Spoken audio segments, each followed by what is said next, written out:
had that same reaction. It's like, of course the real estate industry is invested in filling up office buildings with people, and so that is something that I'm going to be writing about for the Rockefeller Institute. That's kind of going to be my next area of focus in the whole work from home studying thing that I'm doing for them. And then undoubtedly that'll spill out into some of my other journalism writings, but just exploring what the heck is going to go on with downtown and suburban real estate, and really anywhere where people work, period, other than out of your house. Yeah, can you give us a little spoiler alert? Like, what are you noticing in this space? Well, so I definitely think with downtown real estate, a lot of people have tried to make comparisons to what happened to New York City after 9/11 and thinking this is just a phase, it will come back. And I think that is not going to be the case this time. I think with downtown real estate, you're going to see a zoning upheaval and hopefully a creative one. And I'll stop there. That's perfect. Good setup. I love how you sort of breadcrumbed it, like, stay tuned for more. Yeah. All right, Mr. Nick Kittle, welcome to the show. Well, we're calling it a show. That makes it sound so performative. Welcome to the conversation, Nick. Hey, Nick Kittle is a person who has become kind of my go-to. Not all speakers can do great on the platform and do great in an environment like this. You've probably seen it yourself. You've been at a webinar where you're like, oh my God, this could be a podcast. There's no reason I need to be here to watch this. Nick is not one of those people. So I have mad respect for Nick's skills as a communicator, but beyond that, he is one of those people who is not afraid to kick a hornet's nest if it means it's going to benefit the common good. So I have heard this guy go toe-to-toe with people in local government about that innovation shouldn't cost a thing. Innovation is actually a money saver, or maybe you should invest in innovation and you're still going to save money. He knows it because he's done it. He's an award-winning change agent who cut his teeth in this innovation game in local government. And then recently he was awarded right next to Peter Drucker. I don't know what award this was, Nick. I can't remember. I just remember I high-fived you on LinkedIn. But Nick got listed as like one of the most important people in local government in the world. I don't know, Drucker was on the list with you. So this is a relatively young man as I get older. He's a relatively young man who's making a big impact. Nick, same question to you as I gave to Liz. What is one signal you're noticing right now that's making you cock your head to the side like a dog hearing a harmonica for the first time? I like dog hearing a harmonica. You're rolling today, Rebecca. I like the level of coffee that you're rolling with. I just want to say that. So part of me just wanted to tamp it down for a second and just stare directly on the screen, be like, thank you, everybody. I really appreciate the opportunity to be here. You know, for me, the thing that I'm seeing, I think that is the awareness finally that internet access is an equity issue. And I think that's a really interesting thing that hasn't come up on this level. And now it's starting to get talked about. And so I think what's really important to me is the conversation related to internet access being an equity issue and being critically important right now. It's funny how we've gotten this far into the pandemic and that conversation is just now really starting to crest. And I totally agree with where Liz is at. This conversation about real estate needs to get real. It is incredibly different how we're going to deal with it going forward. And that's not even just office space, but storage space. If you've had a building that's had all of, operating at full capacity, what are you going to do with all the stuff that's been stored in there as you try and figure out social distancing? So it's like a multifaceted level on the commercial, the operational, so I think internet access is probably the one that I'm scratching my head. Like, how did we not figure this out before? Yeah, right on. And you gave us the first insanely tweetable tweet, the real estate issue. We need to get real. Thank you, sir. So we're going to talk more about, I think we're going to talk a little bit more about the equity issue around telecom and internet, hi-fi, and all that. So here's what I did, you guys. I prepared 3 questions for our panelists and me to talk about. We're going to talk about it together. So I've kind of got this player coach role here where I got to both guide the conversation and I want to be in the conversation with them. And then at about the bottom of the hour, give or take, Yaz will pull the chain or give us the hook. We're gonna stop our kvetching and we're going to turn it over to you and start taking your questions. So y'all, first question. This is straight out of Liz's email to me. She said, the pandemic sped up a lot of innovation that local government was slow to adopt, telecommuting, automation, virtual, and AI. But here's my question, right? Is local government best delivered in person? What of these innovations can stick? Who wants to start? I think it depends on the local government service. Who here has waited in a long, long line at the DMV for something that could have been done online? I think all of us have. And yeah. And, you know, permitting things. I mean, there's so many, like, just of the actual paperwork type stuff that can be done online or through an app, or, you know, just that kind of thing where we don't get transferred from operator to someone else in the department to someone else in the department and all of that stuff. You know, we can make that so much more seamless, and governments have been in the process of doing that for sure. I mean, I think most of us have DMV kiosks and that kind of thing now, just to stick with that example. But I think so a lot of this stuff that we're seeing kind of fast tracked as far as the automation in service delivery, I think that should and will stay for the most part. But what that frees up local government to do is what local governments really care about doing. You know, interacting with people face to face for the things that matter, showing up at your doorstep to you know, answer the questions, to fill the potholes. I mean, to do the actual physical 3-dimensional things that most people who sign up to work in local governments want to do, cleaning up the parks, all of that stuff that makes us feel good on the inside and not the paper cuts. Right on. Okay, Nick, what do you have to add to that? You know, I think I'm going to take a slightly different viewpoint on that and say that, yes, I do think that the move to online services is going to continue, and that's fine. But the real challenge for local governments is that, you know, corruption is the #1 fear in America for 5 years in a row, according to Chapman University, right? And so as you think of local governments being this scary place for most people, how do you create positive interaction points with the community? So as we move more online, we reduce the interaction opportunities that local governments have with the people they serve. So how do you displace or replace that with positive interaction points, to what Liz was saying, which is to say, where are those positive touch points that we can engage? Because that's how you build and mend the relationship that allows for the trust to be there for us to be able to provide that. And until internet access and broadband, you know, until we deal with that issue, online service delivery is still an equity issue. And so there's still that part at play too. So we have to deal with, if we're going to move online, we have to deal with the internet equity issue as well in that. So I'd say, what are we going to intentionally offer in person, because it's the right thing to do and it creates those positive interaction points with the community. All right, you guys, good. I'm gonna bring it home with one additional thing that I hope sticks, and that is, and I've ranted about this long before the pandemic, but now we've actually seen that it's real. I can't tell you how many times I've been asked, like, to come and talk to a local government. I'm like, oh, I'm out of town that night. I won't be in town for Monday or Tuesday night, but I could do this remotely. I could teleconference it. No, that's not allowed. This notion that in order to participate in local government, you have to show up at the city chambers on the night, at the time, is bullshit. And it's been bullshit for a long time. And it really prevents us from bringing in, I exclude myself from this, but really bringing in subject matter experts who could help shape a debate. So this notion of, like, how can we decouple what happens in council chambers from council chambers? It is possible in these discrete cases to have some of the best, even local people participate. And then if you kick that domino over just one more, you know what else it allows? It allows people who really care about their cities, but who have to be working away from home, it allows them to serve in local government. Because again, you know, you often hear people say, like, I've lived in this community my whole life, that's why I should be on local government. I don't think that should be the sole qualification. I actually want you to have left. I want you to have gotten some experience other places. Stop sipping your own tea, right? But I do want to say one thing about corruption, Nick, and one thing about seeing local government at work, which you both touched on. A couple weeks ago, I saw, I think it's Pointer. They've listed all the local media sources that have either, you know, said we're done, we're out, or who have merged with one of the bigger players. And there is a correlation between when you lose your local media source and corruption going up.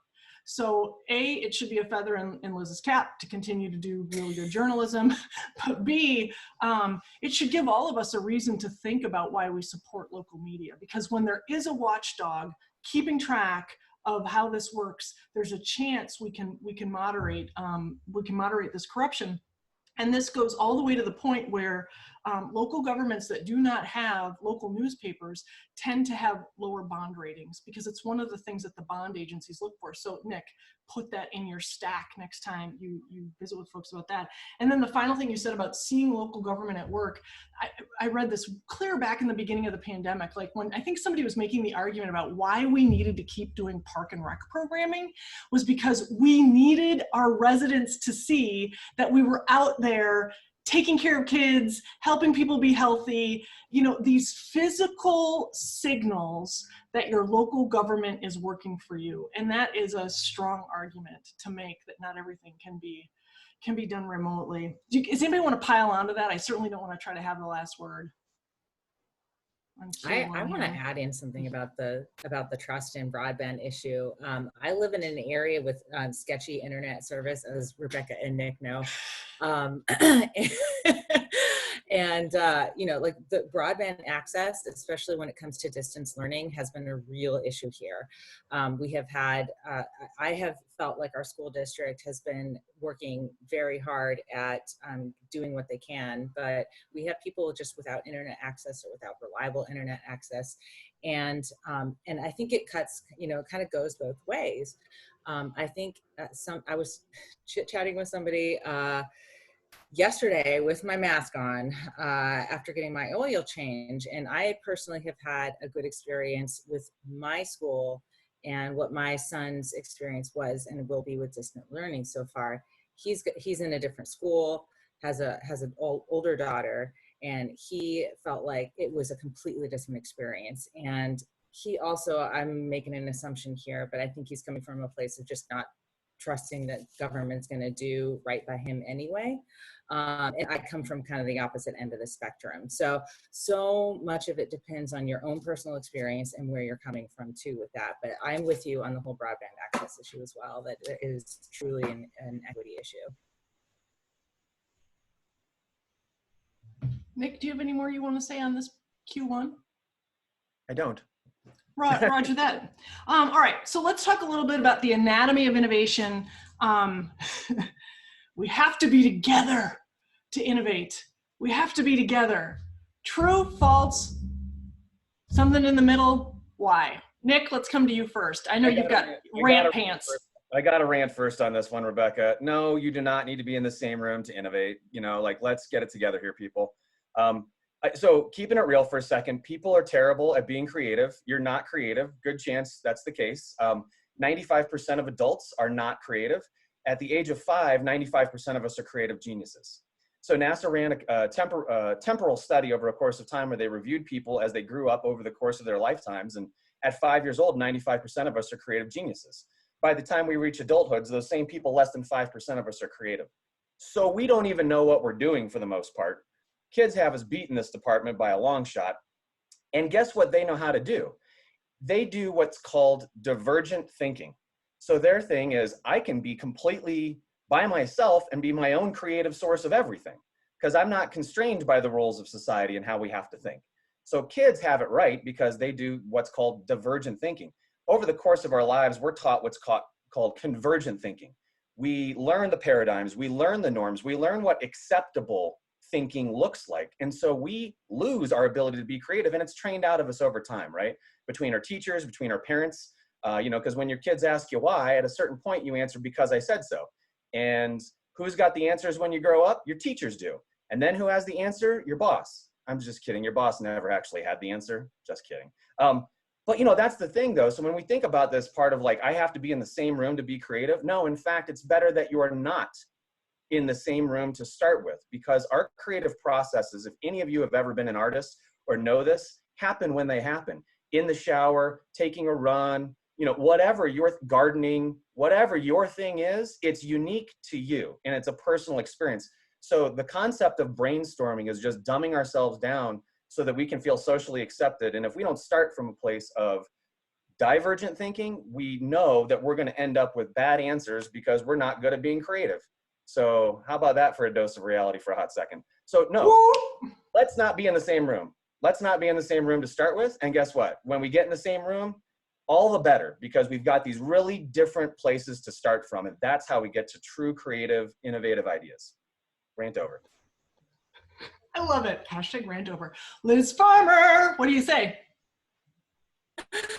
I don't have I definitely don't have a pre-prepared rant, and not a ton to add on this, because I think Nick has done a lot more of the thinking on this. But I will say that I do think we're at an inflection point as far as what the overarching approach has been to interacting with each other virtually. You know, I mean, Rebecca, you mentioned it in the beginning about how IBM famously had encouraged remote work for a long time, and then dialed it way back a couple of years ago, saying that innovation just isn't happening. But I think what we're seeing now is what the pandemic has done is we have fast forwarded at least 5 years in the course of like 3 or 4 months, and we have been forced to adopt, you know, for better or worse, ways of interacting with each other that probably would have happened 5, 6, 7, 8 years from now on the regular. And now we're doing it all the time. So we're just like guzzling this stuff down, and we're not going to suddenly snap back to what we were before. So I think we are being forced to learn a new way to be creative and real and interact with each other. And that is going to lead to more spontaneity, even though we're, you know, thousands of miles apart while interacting. You know, what occurs to me as we're all talking about this is, I mean, Nick, the fact that what you just told us about divergent and convergent thinking was probably new to many people on this call. It raises to me the issue that we haven't thought much about how we think. We don't have a shared lexicon of understanding how innovation even happens, how good ideas really, yes, there have been a few best-selling books about it, but how many of us make it our practice to push ourselves to the edge of our thinking? I mean, I've been very inspired by Cal Newport's work on deep work, you know, and that is a muscle that you have to continue to like put your reps in. But we don't make time for deep work. Half the people on this call already had to go to another call. Not to say that this is the most important thing they're doing, right? But, and it's an exaggeration because we still have 103 people on the call. But the idea here is that we haven't, as human beings, as workers, as servants of local government, really thought about how good innovation happens. And then so we haven't thought about how it happens. We don't know how to engineer it. And then what ends up happening, you know, this week, Dorothy Walker, the foundress of the American Planning Association, published this great article about if we want greater equity in our cities, we actually have to do planning fundamentally differently. And just the way we've been planning our communities, land use planning is, you know, the planners come up with some ideas, they have to charrette it to what ends up often being the same group of 50 Patagonia fleece-wearing busybodies in the community who without fail don't want anything but single-family homes. No matter how much time and effort goes into it, they have to just scrap it at the end of the day. So I really feel like what's happening here is we have a fundamental, it's not even a misunderstanding, it's a lack of understanding of what innovation actually is, how to best orchestrate it individually and in teams, because as many people have said in the chat, and Nick, I know you feel this is the same way, but when the collaboration happens, you do that together. You pilot things together. But we have to be able to pull apart what is truly location-based, co-location-based, what is individually based, what is the anatomy of innovation. And maybe, Nick, can you take one more crack at that? Step up to the plate. Like, how does innovation actually freaking happen? Yeah, sure. So like, let me address something you said there, which is really important because there's 2 phases to it, right? It's about creativity being implemented. And you have to do both in order for it to be successful. And when you get to the implementation phase, the challenge of this remote work is that it does impact our ability to effectively pilot projects. If I don't have regular relationships and I don't interact with you on a personal, regular basis every single day, I am going to have a harder time when it gets to the implementation being successful at getting something off the ground. So let's recognize that that is a definite fail point for this remote work environment that we're in. Now, when it comes to the creativity side, it's definitely there. So one of the tools that I help people understand is this concept of falsifying trauma and the trick that our brain plays on us. And so when I talk about falsifying trauma, it's doing things intentionally every single day to put yourself in a place of discomfort, because that provides you with the mental resiliency and the understanding about how to adapt for those things. Our ability to change our own lens, our perspective, is fundamentally how we get creative. And so do something silly and ridiculous. Write a poem at midnight.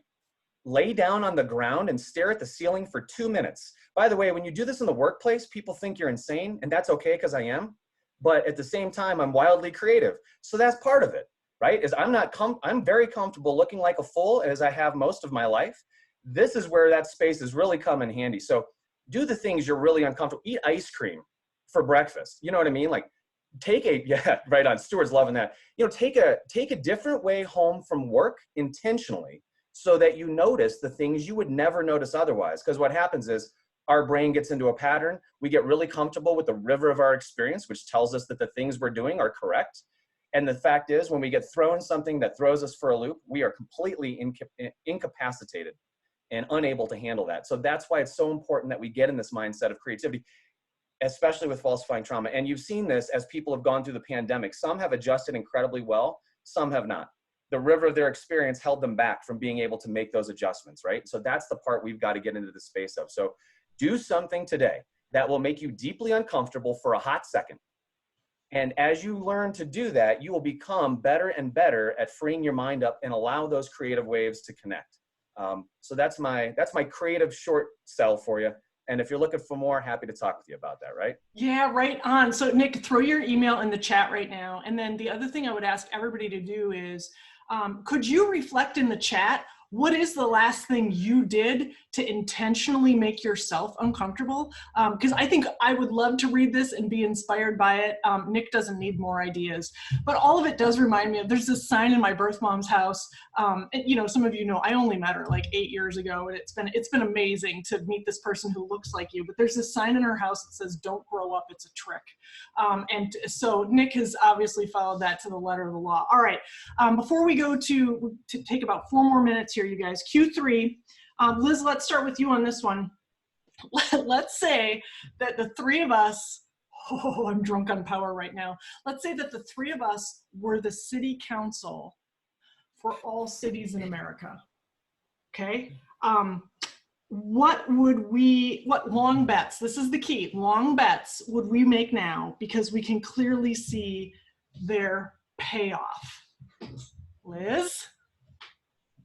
Municipal broadband, city-owned public broadband. Some governments have done it, probably most famously Chattanooga, but it has been, you know, there are legal issues, blah, blah, blah, blah, blah, blah. But the point is that you can have a publicly operated and, you know, government business entity that doesn't cost nearly as much as private companies and provides service to everybody. That's my plug. Yeah, right on. All right, Kittle, what you got? I think it's land use planning. You know, like that'd be the first thing I tackle, is how we look at this. You know, yeah, there's so many different things in the land use planning equation. You know, like I think we build parking structures because we've always built parking structures, but do you think cars are the primary form of transportation 50 years from now? I mean, do you think that's how it's going to work? How are you dealing with drones, right? I was working with a community in Iowa that had 7 times the number of parking spaces as they do people. They had a operating shortfall of over $100 million a year, and they had 2.1 billion wrapped up in parking assets. You know, come on, right? Like, but they did what they were doing before, because parking and cars are how we do, right? Like, scrap that nonsense or whatever, and let's rethink how we do our land use planning in general, because for every single city council in America, I'll say this to you: land isn't going out of style. So quit giving it away like it is, right? Like, it's funny how much we let those Patagonia wearing 50 people influence the way that our entire, you know, country grows. When in reality, let's hold on to that land. Let's make sure that there are rules and that we plan it properly and that we're addressing the future and not just being beholden to the past because it's comfortable that way. Woo! This group is on fire. You're fiery today. Boom! I love it. Okay, here's what I would do. And honest to God, you guys, I didn't think about my answer to this question. I don't know how this one slipped off, but this is what I would do. I would require that every major decision that future councils make, and we could define what major is, like it's more than a $10 million investment or a $5 million investment. We could scale it to the size of the community. Or if it was going to be something we were going to have to live with beyond 10 years, I would require that it had something like a 7th generation consideration. That the question had to be asked, what is our best guess about whether this will advantage or disadvantage our children's great-great-great-grandchildren, so that we took a little bit more long-termism to making short-term decisions, so we weren't just politically expedient. Okay, Yaz, Nick, go ahead. Yaz will start collecting some ideas here. I want to tag onto that, Rebecca, because New Zealand does some interesting things when it comes to public works that speak to what you're talking about.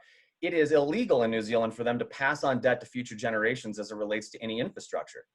That is the exact type of thinking we need to be engaged in, right? So there is no debt going forward on that, and you have to find a way to pay. So they do a lot of things differently, obviously, than we do, but that's that 7th generation thinking. At least they're thinking 1 or 2 generations ahead of not handing off massive amounts of debt, right? Others have done it, we can do it too. Sweet. Liz, do you need to get in on that as well, or get in on anything that Nick said? Yeah, could you see my face? Yeah, I did. I was like, I think she's got something to say. I was like, so that is interesting. I'd forgotten that about New Zealand. And, while I'm not like hey, let's let everyone be like, sorry if anyone here is from Chicago, but hey, let's everyone be like Chicago. I'm not, sorry. Donna Cox, I was going to graduate school there. Yeah. So not in favor of that much debt, but there is a lot to be said for, much like we get mortgages on our houses, like paying stuff off over time, not saddling the current generation with something that future generations will be enjoying as well. Awesome. Okay, Yaz, you have a big darn job, because these folks have lit this chat up like nobody's business, but I'm willing to bet that there is a person or two on there who might be familiar to you, that you either that you trust to like take themselves off mute, or there's a really clear question. Where do you want to take us? What's a question you'd like to pose to the panel based on the chat, Yaz? Ah, good question. Okay. First, I want to start off with a comment about when we were talking about creativity, right? Folks are talking about, for example, the problem-solving opportunities that come about now because of uneven access to internet. There are creative solutions out there, like putting hotspots on school buses and driving them. I think I saw something about that. Was it Lynn Penke? Did you want to describe a little bit how creative? Where did I read that? Lynn Penke. I think I saw that too in the chat. That there's some. Could have been me. Which one? I've been in conversation with Katie Simon Holland, my new best friend. Yeah, and I don't have a lot of details because I looked away from this. Yeah, so we're really struggling with the digital divide and the connectivity, and so all of our 42 libraries in Hennepin County, many of which are currently closed, we've put hotspot Wi-Fi extenders in the parking lot so that people can at least. Lynn, you accidentally hit your mute, but we got it. We got the gist of it. I've seen this also in Henderson, Nevada. They're starting to really think about how they can use their community rooms that are already wired and set up socially distant spacing so that kids who don't have access to Wi-Fi can come, do homework, safe space, do some learning and get connected to the interwebs. Yes, what else? What other questions? I'm seeing Stuart Sandstrom. I think you asked something about dissolving. Can you elaborate, please? Well, you can hear me? Yes. Okay, so you said, what's the long-term thing that you as a local city council could do? How about quit? There's more local units, not just local units of government, there's just more units of government anywhere. So, be a good example. We don't need 25 police chiefs in a town of 200,000, right? That was my point. I love it. That's good and provocative. And Nick and Liz, let's talk a little bit about that, because I know that I remember the very first Friday we did, we got a question from an assistant city manager in a city in California, friend of mine actually. And I remember her asking Mark Funkhauser, Nick was on that call, and she asked Mark, should we go into like emergency debt management mode or something? This was like on March 17th or so. I mean, it was crazy. It was so early.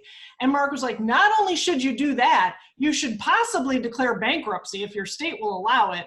And, you know, and on and on and on he went. And I thought, oh, Lord, here we go. So, but now, as Stuart says, what is the point of having so many different units of local government? And some states and commonwealths have far more than others. This is not a one size fits all, but Nick or Liz, what are you seeing? Liz, you're already off mute. Why don't you start? Yeah, I mean, I don't foresee us having a wave of bankruptcies actually this time compared with if you can call what happened in the last recession a wave. I mean, you know, way more than we've ever seen before. There are a lot of, John Oliver actually has this great episode on special district governments. If you are at all a John Oliver fan, it is funny and informative and very, very true. There are please look that up and put it in the chat. Thank you. Yes, there are a ton of special districts. And most of them are run by 2 or 3 people, and usually men, and nobody has any input because there's 100 bazillion of them, and they actually, you know, water districts, that sort of thing. And so thank you, I saw that in the chat, it's up, everyone. And so yeah, there are a lot of districts, and we don't need that many. I wouldn't go far as to say city councils and other kind of larger levels of government, but yeah, just to counteract what Mark said, because obviously I know him very well. You know, I wouldn't foresee a whole wave of bankruptcies like this time around, but you might see some of the smaller districts kind of fold or get taken over by other levels. Nick, what are you seeing? You know, I think this is an area where government isn't good in general. We're good at creating things, not good at dissolving things. So in general, we'll build something and then let it, you know, operate its clunky self into oblivion for the rest of life, you know, all time, and not ever dissolve. So I think, you know, the comment that Stuart's bringing up about dissolving or consolidating or looking at that is a reasonable one. And that's why you do public-private partnerships and manage competition and these kinds of things in local governments. It happens, you know, but it's also a response to localized tribalism, right? And tribal, you know, sort of this tribal belief of our community versus the community next to us. And, you know, in Colorado Springs, it's this big, right? But then there's this Manitou pocket of, you know, hyper liberal people surrounded by this, you know, conservative bastion. So it's like they want to live in Manitou and have an identity as Manitou, whereas if they were consolidated in Colorado Springs, people wouldn't want to live there. So I think there's that element of tribalism that comes that dictates some of that. But at the same time, if it's all on the table, put it all on the table and have a real conversation about, is this working for us anymore? And let's Dr. Phil it, right? How's that working for you? And in many cases, it's not. You know, so let's have that conversation. I like it as a point. It's an interesting one. My afternoon is complete. We have now had a Dr. Phil reference. Oh, yeah. Yes, what do you have for another question? I got 2 questions here. One from Karen Mills, which is what's going to happen to airports? And second question is from Donna Cox. How do we convince local small governments to merge certain areas, such as parks management? Yeah, that is such a great question, because, you know, you even think about in your own neighborhood, we all have lawnmowers in our garages. This seems ridiculous, right? So when Oakland or other communities, like I know there are communities in the Twin Cities, they do the tool sharing, right? Or the sharing services where you can check it out through Nextdoor or some other local app. That at the neighborhood level is something that we might be able to do a little bit more effectively at the municipal level, not have 17 maintenance sheds for 17 different units of local government, but have, you know, 3 or 4 maintenance sheds and run some operational efficiencies that way. I mean, I can certainly make the budget argument for it, but Liz Farmer knows budgets way more than I do. And Nick, you've been inside these organizations when they've done innovative things. So what do you guys have to say?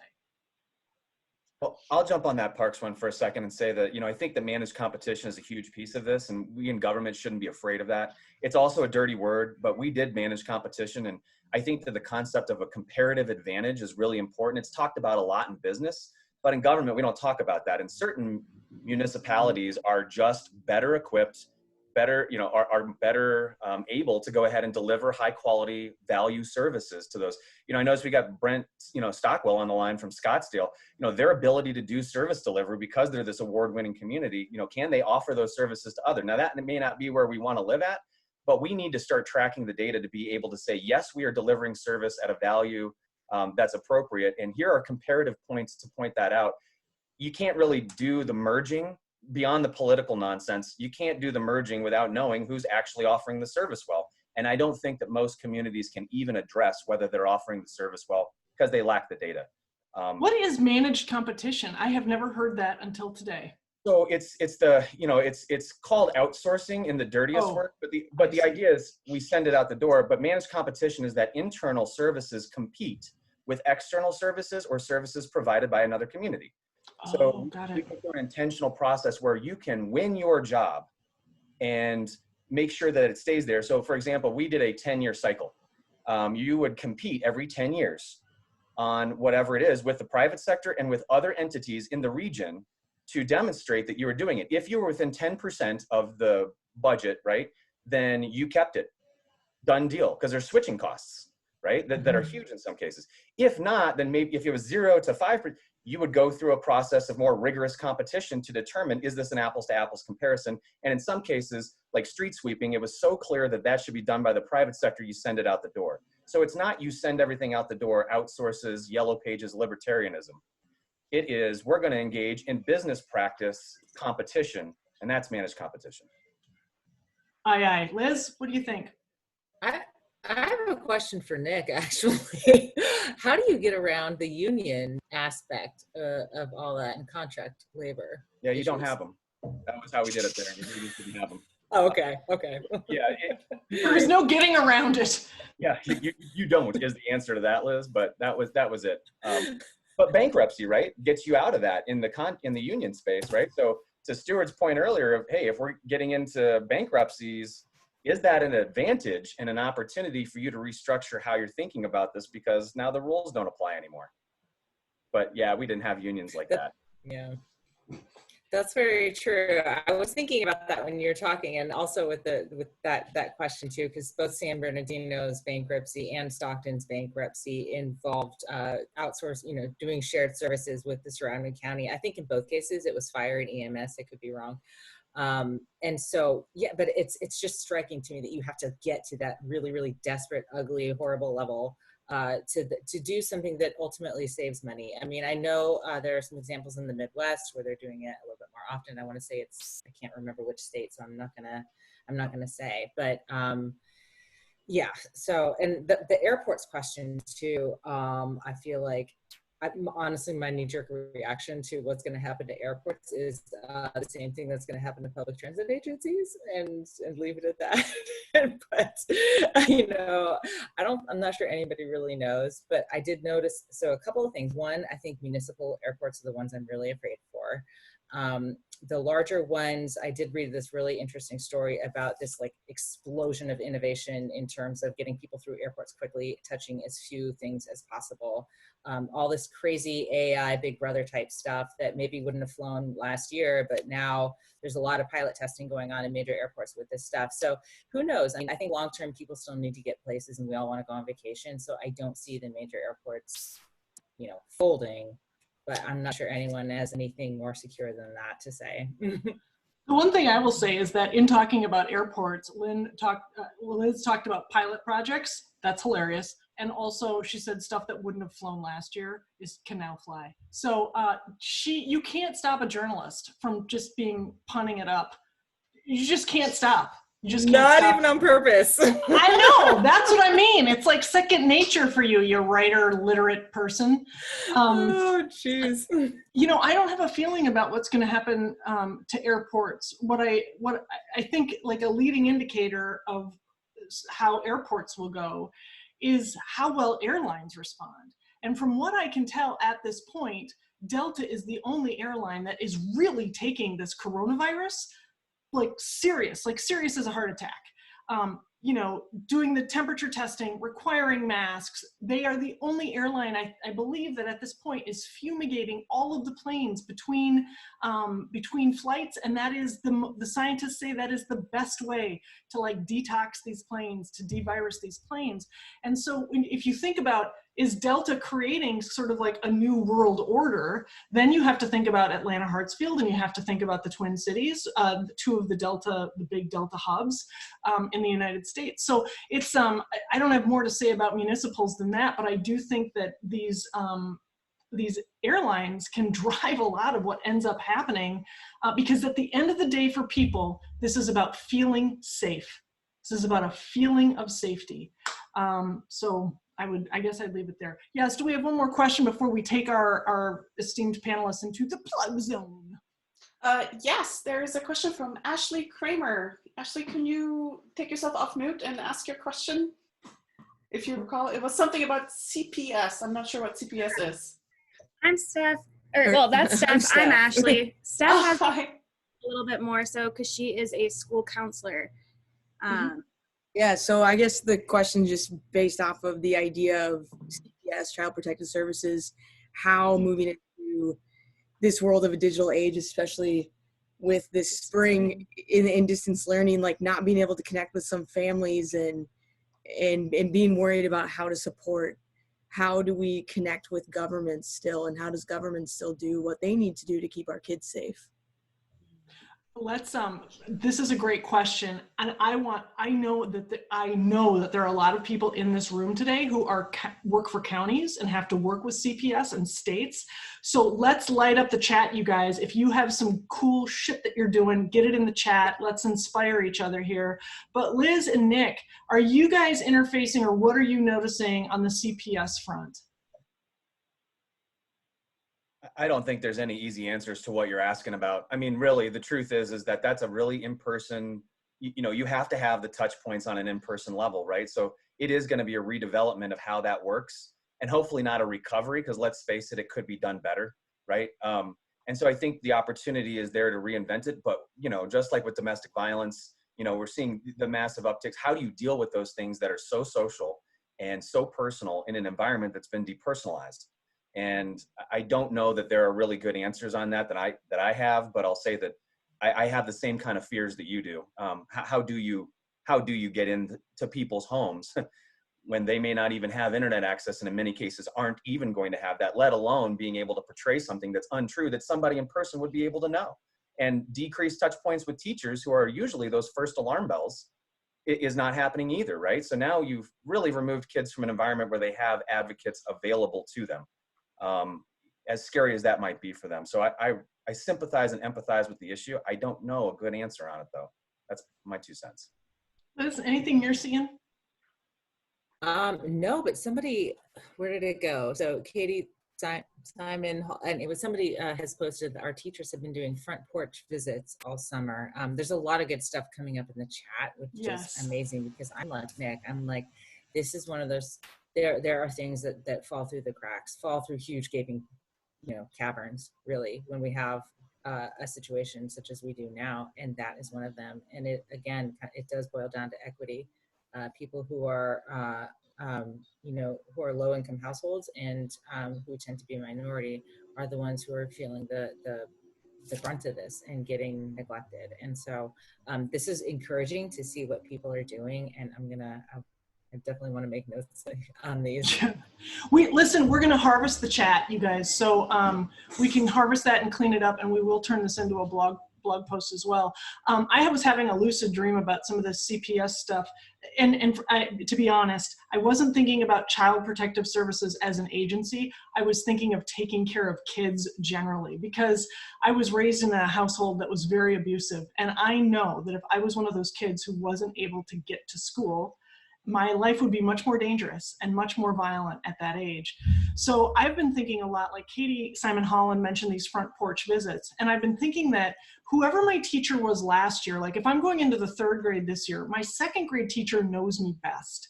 And I have the most trust with that person. That's the person I knew the best. I may or may not know the guidance counselor, but usually the teacher.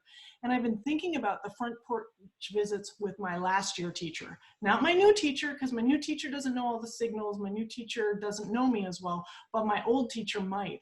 And this to me feels like almost, I don't want to minimize how important education is, but I do feel like taking care of children's well-being is as important right now as education, because you hear so many parents say, my kid's going to be just fine, but other kids need services more than I do. And the kids who aren't safe at home, I think, fall into that tranche and should be prioritized. The next set of kids that fall into the tranche, not the next set, this is a co-equal set, are kids with learning disabilities who cannot get serviced at home in the way that they could. And I just think we have to do a full, remember at the top of the hour when I said rework is like working from home isn't like working at the office, just doing it somewhere else.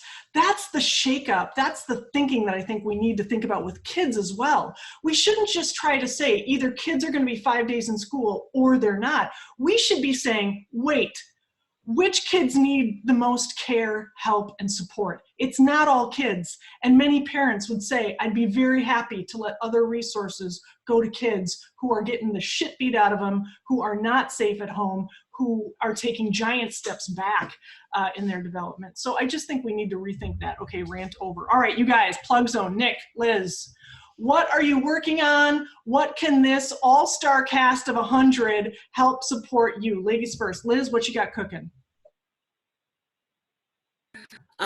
So like I mentioned, I'm just going to throw out my website and email on here to everyone who wants it. But I'm working on, kind of all the different aspects of COVID-19 and work from home. That is through my fellowship with the Rockefeller Institute. So I will be looking at the value, what's going on with cities, downtowns, and tax revenue, sales tax revenue, property tax revenue specifically. Income tax revenue for places like New York City that like to tax people who work there but don't live there. So all that kind of fun stuff. That's kind of the next big thing on my plate. I'm regularly writing for Forbes.com as well. Most of it is on what Congress isn't doing to help state and local governments. So keep an eye out for that stuff as well. Thank you, Liz, for all that you do for state and local governments, not just by how you think about it, but how you write about it and give us something to rally around. Nick, what about you? Plug Zone, amigo. What you got cooking? How can we support you? Well, I think if you're looking for a great book on innovation and how to build it into government in a sustainable way, check out Sustainnovation. So just a straight up plug right there. For me, I put my email in the chat too. Right now, to be honest with you, I am taking a breather. I decided that I'm not pushing a noodle up a hill for a minute and being a trainer and speaker in local government. Let's just say budgets have been cut. So I am taking a moment to myself. I hiked a 14er yesterday, a 14,000 foot mountain. I intend to do a couple more of those. But if you are looking for somebody to push the boundaries of innovation in your organization, help you plan, look ahead teams, have conversations about innovation in your organization, or you need somebody to be a mediator for challenging conversations, I'm available.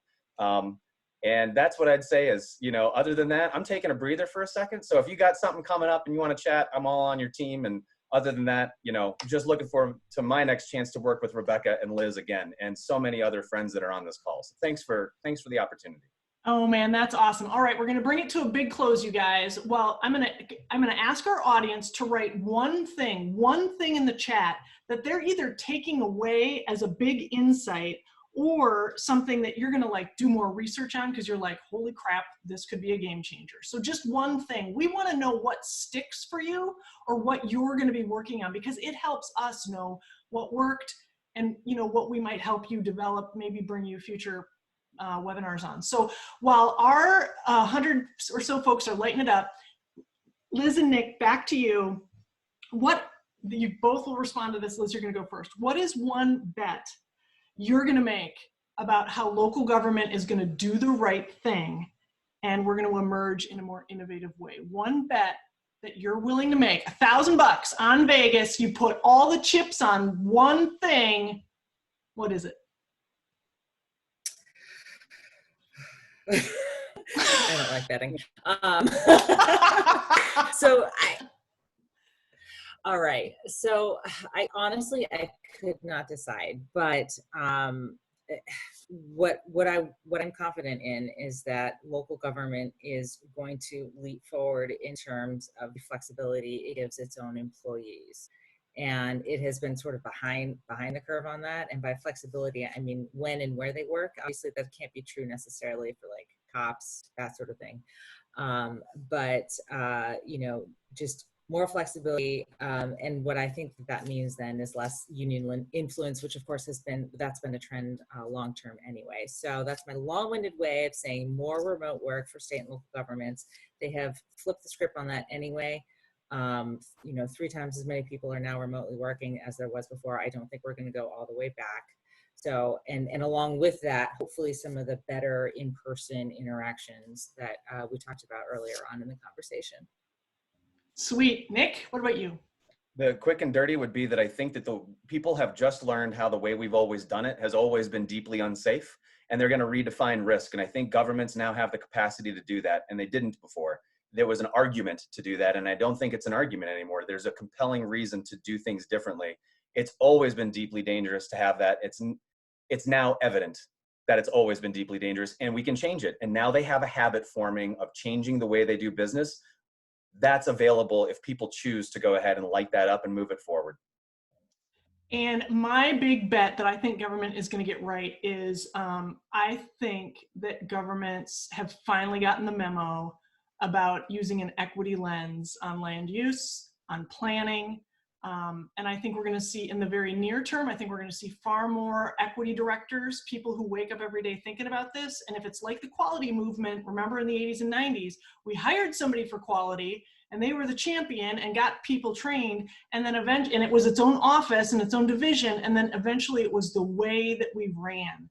So I hope that we're going to have this big punch through, into something new around equity. It's my big bet on how cities are going to use this time to actually become places that work better for more people. All right, that's our show for today. Liz Farmer, Nick Kittle, Yasmin Arakan, thank you very much. And thank you. We couldn't do this without you. We love you guys. Next Friday, Yasmin and I are going to have a futurist throwdown. Yas started her career from a different place than I did, and now we're working together with different perspectives. We're going to talk about the best tools, the worst tools, what she loves, what I hate, and we're going to talk about how you can imagine better futures. So it's going to be a tool and futurist smackdown next week. See you there. Bye, everybody. Hi, thank you, everyone.